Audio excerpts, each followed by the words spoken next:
there we go. My name is Eric. I'm the pastor here. That was my wife. I love that song. You know what I love about when we play Taylor Swift is looking around and watching all the men sing the lyrics and they know it. Because life is too short to pretend like you don't like Taylor Swift. Come on. You know, and if you're here, this is your guest, you're like, is this a country church? No, we just have a redneck theme in this one because there's nothing that says regret like redneck songs, right? And that's what we're talking about, you know. And the blues. You can do the blues as well, but the more regret and redneck songs just like that one. And everyone loves a good story, right? That's what we all have in common. In fact, I have a story. When I met Darlene, I was a surfer. You know, and when you're a surfer, you just wear nothing but shorts and a T-shirt. So you carry a T-shirt with you, you know. So when I became a Christian, Darlene was like, you got to wear underwear to church, Eric. You know, it's really embarrassing. Because you grew up on the beach, you just wear nothing but shorts, right? Anybody grew up on the beach that way? Hunter, where's Hunter? Hey, didn't you love the band? Wasn't it like Jessica and her all-stud male band? Yeah. Anyway, so I become a Christian. I'm learning how to wear underwear, and so we start doing the youth ministry. We don't know anything. Spencer and Cindy come visit us, and so they invite us because they're having a youth pastor conference, and we decide, well, we're going to go out to Dallas, and Dallas is like, you know. We don't dress for Dallas, okay, because we wear flip-flops. But anyway, so we go there, and it was in a hotel or a condo or something, and I remember that I was taking a shower, and I guess Spencer and Cindy had come in to talk to Darlene, talk to us, but I was in the shower, and I just walked out in just a towel, and I just said, hey, y'all, what's up? And I could see both the deathly look on my wife's eyes and on Cindy's eyes. Like, I just sit around, and after they left, Darlene goes, you don't sit around and talk to people in a towel. And I'm like, oh, okay. So, because I didn't know anything, right? So that's my story, one of the first stories with you guys, right? But see, everybody loves a story, whether it's a book or a movie or a series. I mean, one of the questions you get all the time, what are you guys watching now? You know, with Netflix and Hulu, everybody's looking for a series. Stranger Things, Marvelous Miss Maisel, you know, Ted Lasso. Any Ted Lasso fans? Everyone's into Yellowstone. Who hasn't seen Yellowstone? Be proud of yourselves. You're the only ones in America, right? Maybe you like to read books. Maybe you like comics, fiction. I personally love historical fiction. I like to read fiction about that. And maybe it's a story of something that happened to a friend. Maybe you have someone like Graham. Pastor Graham is such a great storyteller. That's why we love to listen to him when he preaches, because he just tells these great stories. Maybe you're a good storyteller. Here's what happens to me, though, with my wife, Darlene. Go, Eric, tell him that story about the time your truck got towed away. Well, you just gave away the ending, but okay. So I went surfing, and I was surfing the spot, and he wasn't supposed to park there. And I'm like, and I wasn't supposed to park there. And a tow truck pulled it. Do you want to tell the story? No, you tell it much better than I do. I'm like, no, apparently I don't, right? Maybe you have an embarrassing story, like wearing a towel the first time you meet somebody. But we all love to hear a good story, and many of us are good at telling stories. But what's not apparent is that each of us are actually creating our own story. The story of our lives. And it should be apparent because people, when they ask you about, you know, they ask you questions, they say, where are you from? Where'd you go to school? How'd you guys meet? You know, what do you do for a living? What you do is you reach back into the accounts of your story. Now, I personally I think it's because of my age. I'm very interested in my parents' story.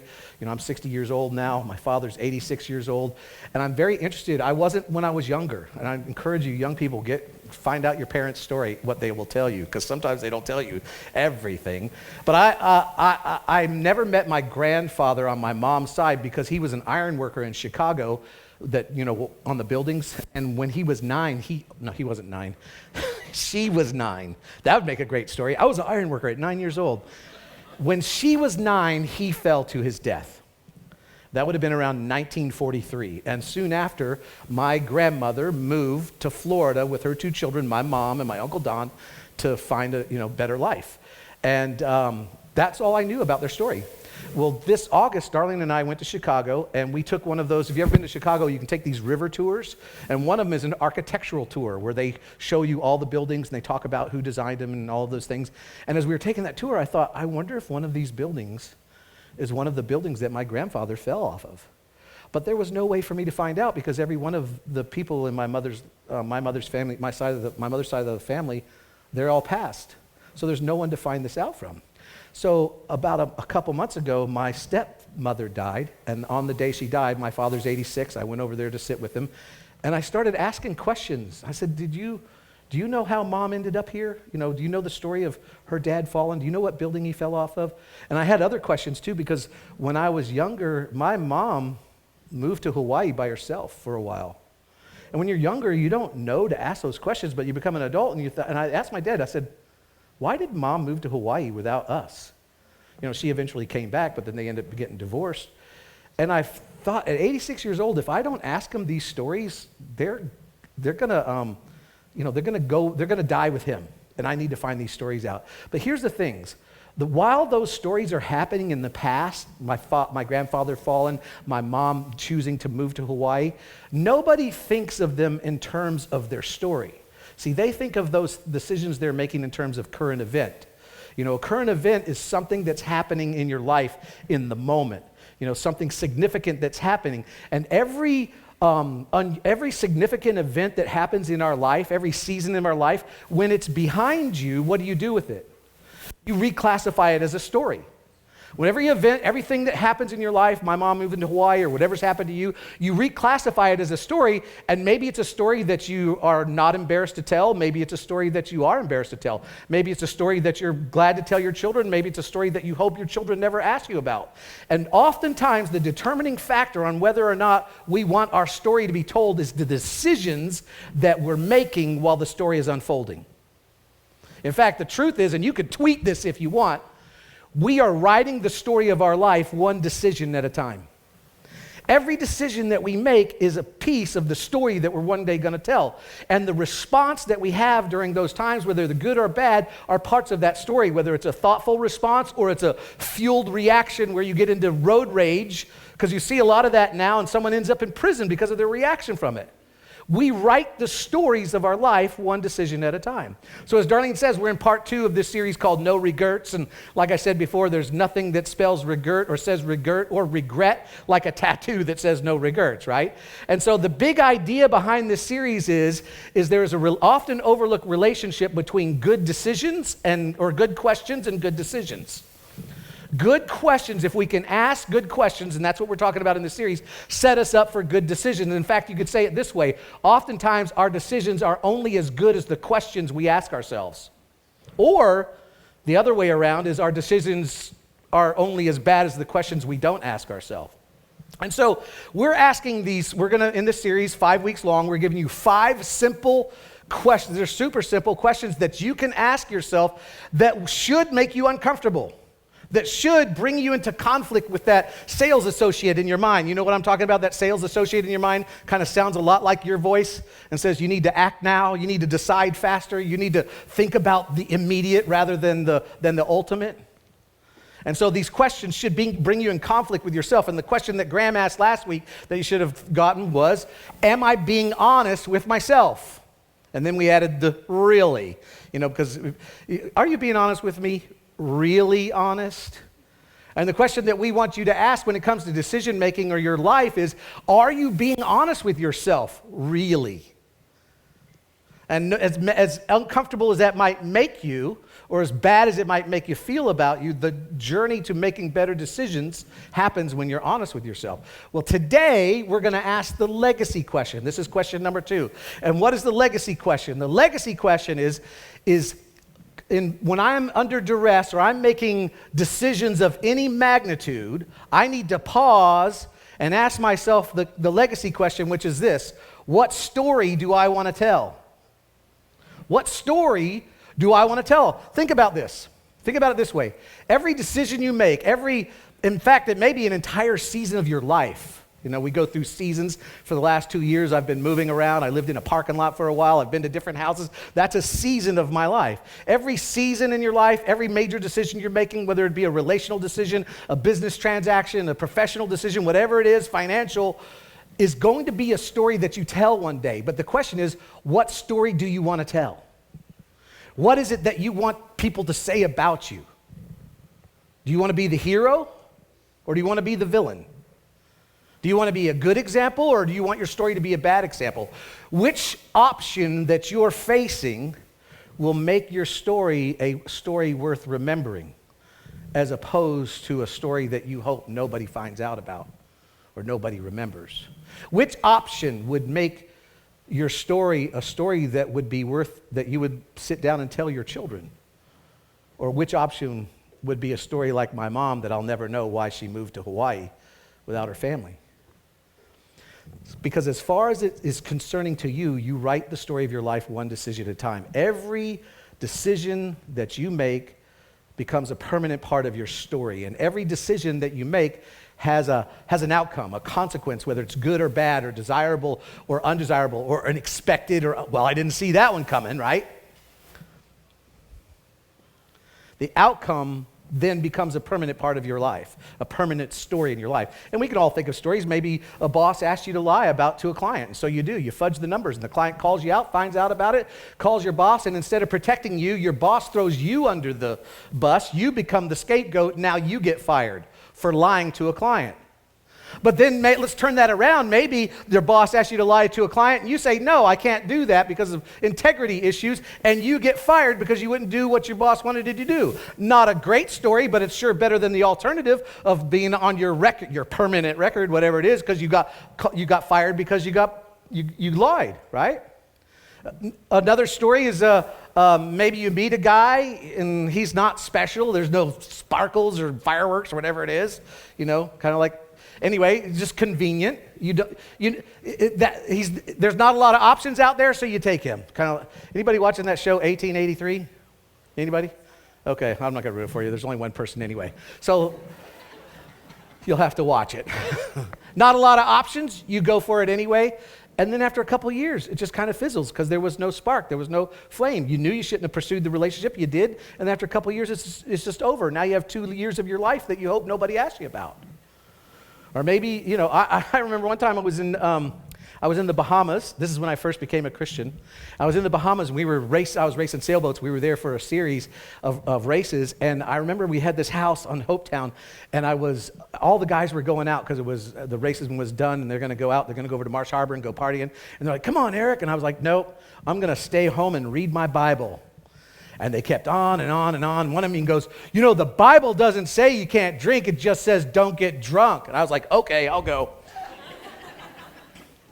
And that night was a decision that I regretted. Maybe for you, it's something like that in college where someone asks you to go out and you say no and you stick to your guns and you aced that exam that you had to study for. And that was a pattern in your life. And pretty soon you got a degree that did you well. And now you have a great job. Good story, right? See, the point that I'm trying to make is every decision that we make, the outcome of that decision becomes a permanent part of the story of our life. So whatever it is, decision by decision, you are writing the story of your life. That's why with every decision of any magnitude, just like Graham's question, what we have to do is pause and look ahead and ask myself, what story do I want to write? The decision that you're wrestling with right now is going to be nothing more one day than a story that you tell. So what story do you want to tell? Now, the challenge with all of this in light of current events and circumstances and things going on in our lives, we don't think of our lives in terms of stories. We think of our lives in terms of options. We think of our lives in terms of options that we have to choose. Maybe you lose your life. Lose your life. That wouldn't be a good story. You lose your job. And, a lot of people lost their job in this season that we're in as a country. You lose your job. You have a decision to make. What are you going to do? You make the decision. The decision doesn't occur to you that this is part of a story of your life. It just seems like an option. And maybe you decide, I end up drinking a lot, and I end up getting into a lot of debt, and I lost the respect of my friends. I lost the respect of my family. Is that a story that you want to tell? You end up in a relationship with someone who's married at work, and one thing leads to another, and you end up breaking up a marriage. Is that the story you want to tell? I met a guy at work. We hit it off. He gravitated to me. I gravitated towards him. One thing led to another. Now he's divorced and sees his kids on the weekends, and I wrecked the marriage. Is that a story we want to tell? I don't think so. See, I think there's something in all of us that we want to be able to tell the whole story of our life and not have to leave certain parts out of it. We want to be able to tell the story of our life and not have to leave out certain details. And isn't it true? I think when we tell our story, we want to be the hero of our story, right? And I think we can. We can be the hero of our story to our children, to our grandchildren, if going forward, we ask ourselves this question: what story do I want to tell? Of all the available options that I have to me, which one do I want to be the permanent part of my story? Now, I think one of the reasons why we don't think in these terms when we make decisions is because we get distracted by the pressure and the emotions of the moment. When it comes to making decisions, when there's something that's got such a strong emotional pull, you just seem like it's like you're in a fog. You ever had that happen where you're like, I don't know what to do, and someone tells you, just step back for a little while and try to clear your head, because we get in this fog, because you know how this works. There's a deadline and you're under pressure, and there's all this pressure. If you don't marry me, I'm leaving. Well, no one wants to be alone, right? If you don't fill your quota, you're fired. Nobody wants to lose their job. If you don't make an offer on this house, it won't be there. Nobody wants to live in the parking lot of the church, right? So when you're forced to make a decision under pressure, it's hard to think about tomorrow, much less your story, because you're just trying to get through today. And so the emotions that surround a pressurized decision, love, jealousy, fear, they just complicate the decision-making process. And so what we end up doing is focusing our attention on the immediate rather than the ultimate of what we want to see in our life. And we're left thinking in terms of options and not our story. See, the challenge is there are no emotionally neutral decision-making environments. Every environment that you're making a decision, in fact, the greater the magnitude of the decision, the greater the emotions will be around it. And so when we get into those emotionally fueled decisions, sometimes we make that our worst decisions because of that. Think about your worst decision ever.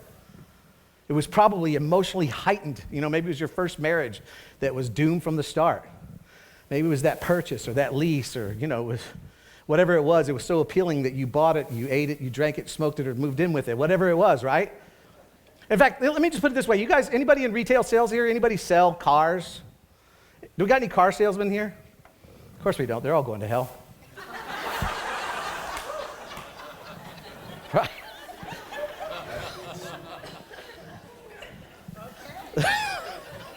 Well, car salesmen, they didn't like, you sound like a car salesman, right? But what a car salesman, what they try to do is they will not let you leave the lot, right? What do I got to do to get you in this car? You know why? Because they know that once that emotion, if you walk off the lot, that emotional appeal will begin to decrease, and the likelihood of them selling you a car is less and less. They know they're trying to keep you. In fact, Graham taught you a psychological term last week. He called it confirmation bias. I'm going to teach you another one. This is called focalism. Focalism is where you focus on this one thing so much to the exclusion of everything else, to the neglect of pretty much everything else. In fact, if you've ever had a teenager that's in love, you've experienced focalism, right? They don't empty the garbage, they don't do their homework, they're 15 years old, but I'm in love, and I don't care who knows it, right? See, that's what focalism is, and that's what it does to us. See, here's what you could say this, is that in emotionally charged decision-making environments, we think in terms of options. What's my best option? What's the best option for me now? Not in terms of our future, not in terms of our stories. So here's a tip. You can write this down or tweet it, whatever you want to do. Whenever confronted with anything with strong emotional appeal, the best thing to do is to press pause, not play. Okay? Whenever there's something that has a strong emotional appeal, it should trigger a red flag, not a green flag, but a red flag. And instead of leaning in, I should stop and press the pause button. Now, it doesn't mean it's wrong decision or right decision. He could be the right one. Okay? It doesn't mean that that's a bad investment opportunity. It might be a good one. Or that doesn't mean it's a bad job. It might be a great job for you. But anything that has strong emotional appeal, even if it's right, I'm going to step back and get my bearings. Why? Because my judgment could be clouded, because I'm being honest with myself. I'm asking a question. Am I being honest with myself? Is my judgment clouded right now because I so want this? The best thing to do is to press pause, go home and talk to someone, call a lifeline, whatever it is, and for sure, consider your story. Now, in the Old Testament, there's probably no story better than the story of Joseph that talks about this legacy-preserving question. Okay. Now, I know that we just looked at Joseph in our Christmas series. If you missed that, I encourage you to go back and watch it. In fact, if you've never read the book of the story about Joseph in Genesis chapter 50, not Joseph and Mary, this was one way back 4,000 years ago, is incredible. There's so many dynamics to this story that you have to preach about it more than once to hit the different dynamics. And today I'm going to cover something different. But around 1800 BC, there was a 17-year-old boy named Joseph, and he was the 11th of 12 sons. And he finds himself in a no-win situation because his father, Jacob, loved him more than all of his other boys. And the reason why he loved him is Joseph's mother was his father's favorite wife. It's the same with me. Darlene's my favorite wife, and all the kids she bore me are my favorite kids.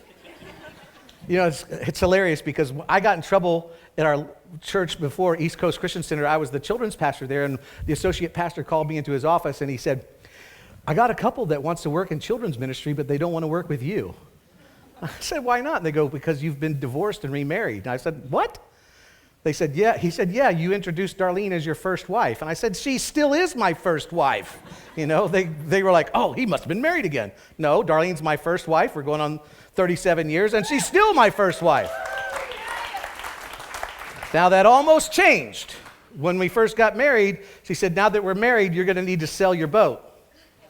And I said, you're sounding a lot like my first wife. And she said, I didn't know you've been married before. And I said, I haven't. Be here all week.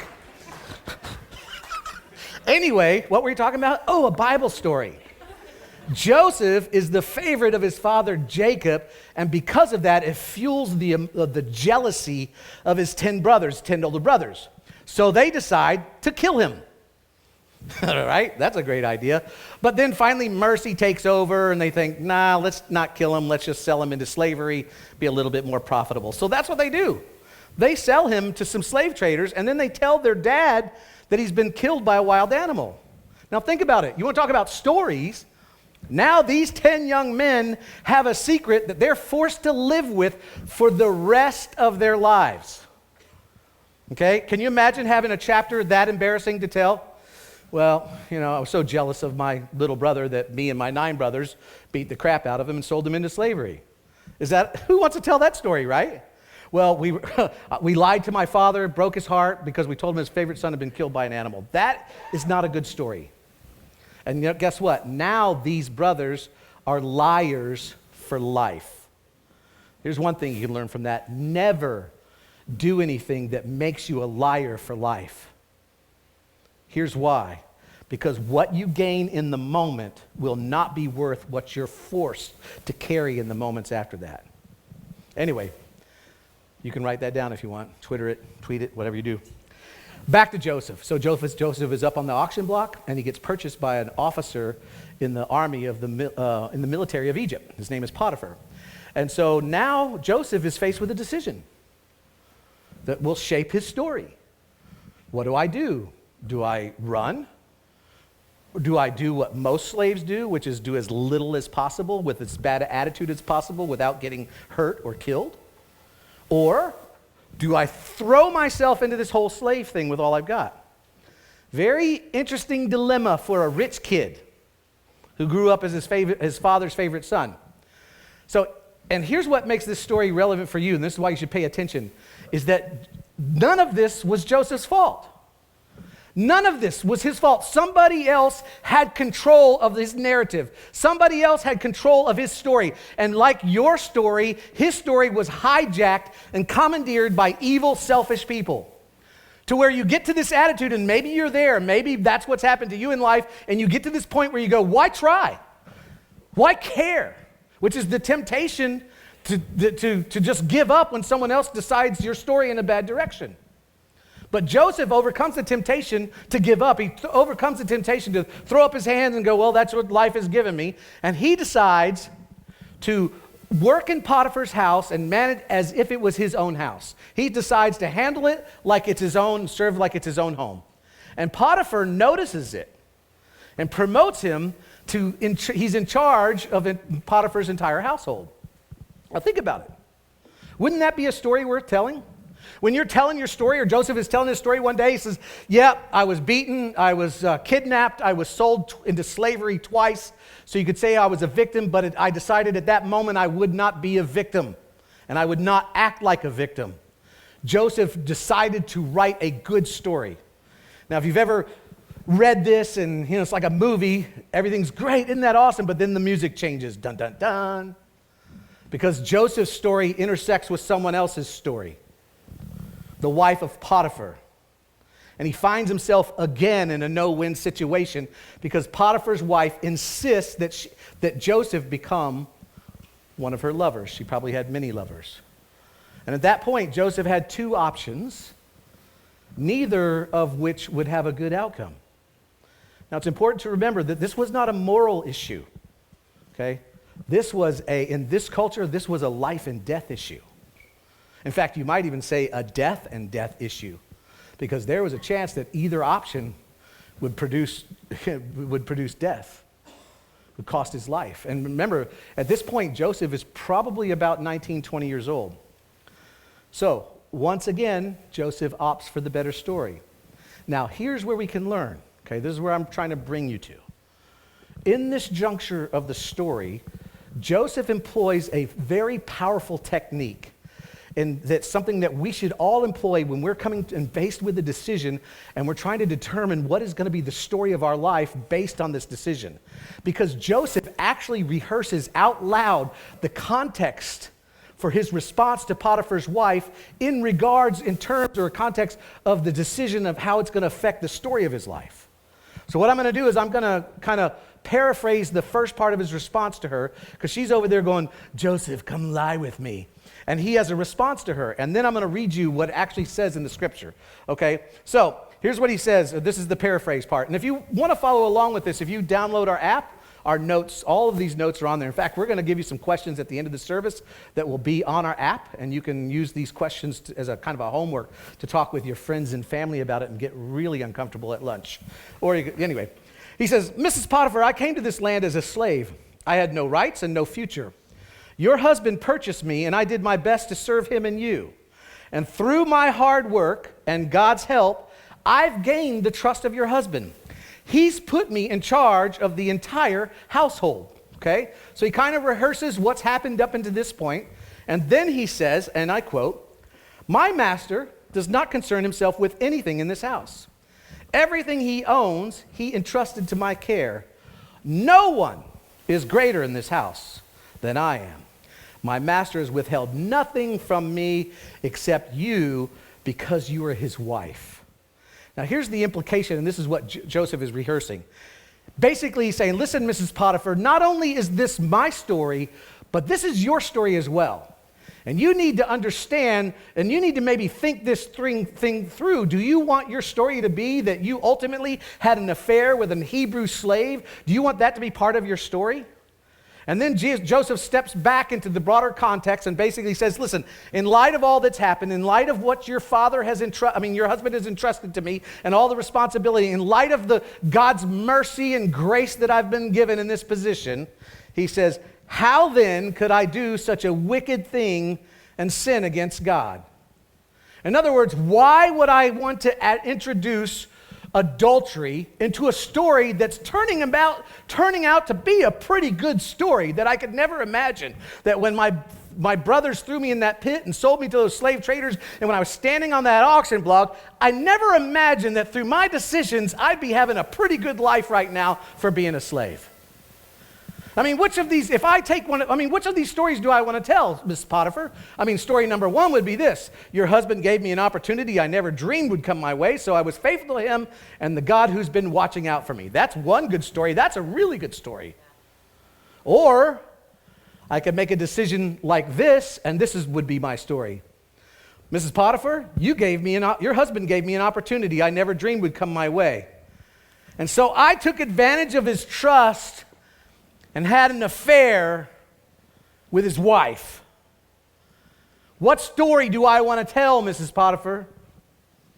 What story do you want to tell? What story do you want to tell right now?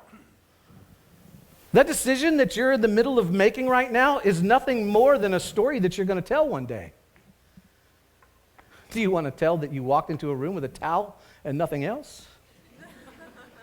What story do you want to tell? Well, as you probably know, Joseph decided on the better of those two options. He did the right thing. But the right thing didn't turn out for Joseph.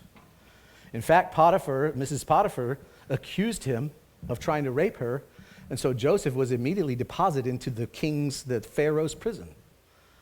And if you know the story of Joseph, he does the same thing in prison that he did at Potiphar's house. He puts everything he has into being a good prisoner.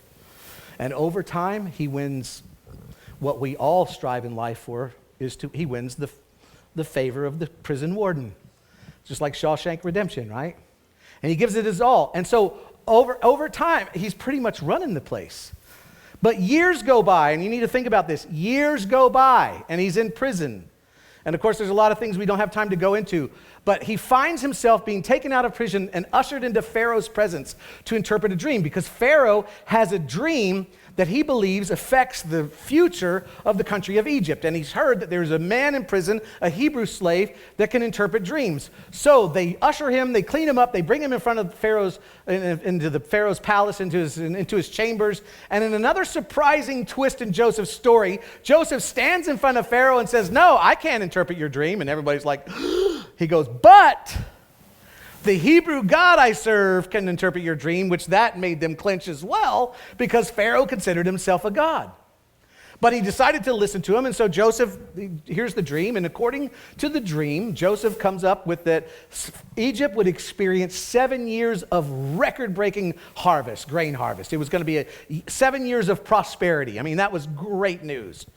But it's kind of the good news, the bad news. Here's the bad news. They're also going to experience 7 years of famine that will be so severe that no one will remember the good years.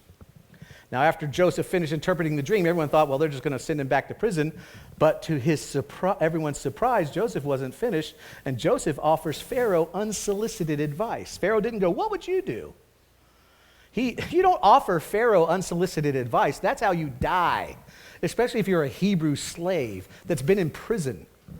But Joseph added, he said, "Here's what I would do if I were you, Pharaoh.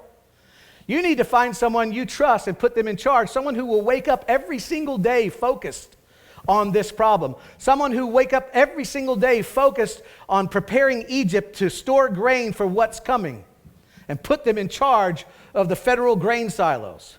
And to the amazement of everybody standing around, here's how Pharaoh answered. Pharaoh says, so Pharaoh asked them, "Can we find anyone like this man, one in whom is the Spirit of God?" Then Pharaoh said to Joseph, "Since God has made all this known to you, there is no one so discerning and wise as you. You shall be in charge of my palace, and all my people are to submit to your orders, and only with respect to the throne will I be greater than you." And in that moment, Pharaoh makes Joseph prime minister of Egypt. Now, once again, Joseph did what Joseph does. He decided himself well, and he devoted himself to the task at hand. 7 years later, the famine that he predicted devastated the world. And as everyone's personal grain cupboards went bare, Joseph then opened up the federal grain silos that he'd been collecting for the 7 years of plenty and begins to feed the nation. After a while, other nations begin to starve. They hear that grain is in Egypt. Now remember, grain was the main staple of what people ate. And so they hear there's grain in Egypt, so they begin to send entourages to Egypt to try to get some grain. And included in that entourage is Joseph's brothers. And Joseph, being the man in charge, that's who everyone came to, and they would tell their story and win his favor so that Joseph would grant them grain to go home so they could continue to live. And there they are in line to meet him, bowed down to him, and Joseph recognizes them immediately. But they don't recognize him. Now again, we don't have time to go into the story. Go read it for yourself. It's fascinating. But over time, he eventually reveals his identity to the very 10 brothers that sold him into slavery, and they are terrified. They are speechless. They beg for mercy that they pretty much believe they're not going to get, because they know that he's probably going to do to them what they would do to them if they did what they did to him because they did that to him. You know what I'm saying? But you have to remember, Joseph wasn't like them. You know why? Because throughout his life, through all of those circumstances and things that he did not do, there was someone else writing his story, he refused to react. And in refusing to react, he avoided becoming like the people who hurt him. See, when we react, we have the temptation to become like the people who hurt us. The very people who hurt us, we become like them. In fact, he decided against the gravitational pull of bitterness. I want you to think, you can tweet this one, okay? The gravitational pull of bitterness. When you've been hurt, our default reaction is to be bitter. Joseph decided not to be bitter. He decided on a better story. Why? Because now he's free, and because he's free, he has the power to write any story he wanted, and so he decided his life in a different direction. He decided to write a better story. And look at this. Now we are telling his story. 4,000 years later, and we're telling his story. Why? Because he decided on a story that was worth writing. If he would have given in to Potiphar's wife, if he'd have given in anything, we wouldn't even be discussing him. And in that moment, he made a big decision, and his decision was that revenge would not be part of his story. So in addition to rescuing Egypt, he rescued his family, his entire family, and their families, and he moved them all to Egypt. And you know what? That became a story worth telling. A story he decided, one decision, one response at a time. Which brings me back to you. What story do you want to tell? What story do you want told about you? Because like Joseph and his brothers, you are writing the story of your life one decision at a time. Never do what his brothers did and make a decision that makes you a liar for life, because when you choose that option, for as long as you live, whatever you gained in that moment will be long gone, and all you'll be left with is the lie. You'll be left with a story that you won't be proud to tell. So every relational, professional, financial, whatever it is, becomes a personal part of your story. So you have to write a good one. You have to decide on a good one. Now let me say this. If you haven't decided on a good one up to this point, remember, this part of your life is just a chapter. This part of your life is just a chapter. You know, when we moved back here, there was a story of my life that I had written until I moved away. And when I moved back here to start this church, people said, Eric's a pastor? Why? Because that was the story I wrote by the decisions I made. I was a liar. I was a thief. And I made those decisions one at a time that was creating the trajectory of my life. But somewhere along the way when I moved, I met a man named Jesus who changed the trajectory of my life.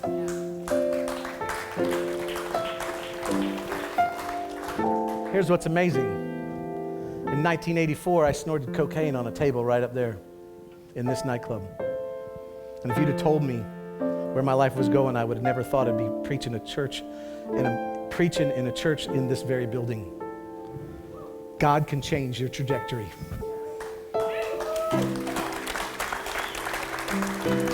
And maybe your story isn't a good one because somebody else wrote it for you. You don't have to be a victim. You can change that story one decision at a time starting now. Maybe you're stuck in a position right now where your story is embarrassing to tell and you wouldn't want to tell it. I'm going to tell you, God will take you to a place that even that embarrassing part will be a good story for you to tell, because you'll be able to talk about what God did in your life and how he took you and redeemed you. Now, let me tell you something. You may be watching online. You may be here this morning. The principles and the questions we're asking, you don't even have to be a Christ follower. If you're just honest with yourself and you ask the question, what story do I want to tell? It'll apply to you. You don't have to believe in Jesus. You don't have to believe in God. It'll make your life better. But I'm going to tell you something else, that God has a way of taking your chapter and not erasing it, but just changing so that you have a new chapter, so that the whole thing is a story that you can tell about, here's who I was, and this is what God did with me, and here's who I am now. And there's no way to get from here to here without God. So here's the question. You have the question, and we gave you a statement last week. Here's the statement. I will decide to tell a story that I'm proud of. I will decide today that I'm going to tell a story that I'm proud of, and then decide accordingly. Every time you come up with a decision, decide, what story do I want to tell? What story do I want to tell to my children or my grandchildren? What story do I want to tell? Doesn't matter how old you are, today you decide that I am going to write a good story. Let's pray.